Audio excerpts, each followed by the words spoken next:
हमरा वीडियो में बहुत बहुत स्वागत बा। सब लोग के धन्यवाद।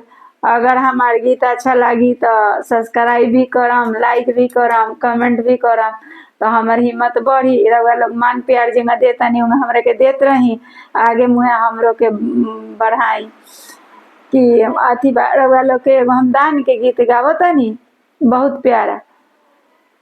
काथी के चटैया बाबा जी बैठल हो बानी, हमरो के बैठौले हो बानी, हमरो के बैठौले हो बानी।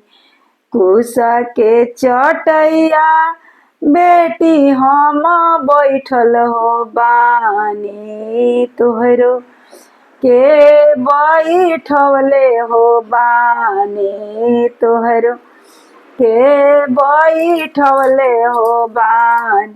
पथल के छतिया बेटी हम कइले हो बानी, तोहरो के बिसारत हो बानी, तोहरो के बिसारत हो बानी। अरे बेटी के तो बहुत प्यार से आदमी करेजा के टुकड़ा नहीं पोसबे करेला, लेकिन ये तो दुनिया का परंपरा बा कि उनका शादी ब्याह ना कल जाई तो फिर आगे में सृष्टि बसी कैसे। ना तो कहना में बाकी फूलवा ऐसा ना बेटी तोहर के पोसानी बेटा दाखिल कोई नहीं दुलार। अरे बेटा से बढ़ के बेटी के दुलार कइल जाला। हमार गीत अच्छा लगी तो सब्सक्राइब कर मत भूलाएम लोग। जे आरो लोग कइले बानी हमरा के सब्सक्राइब।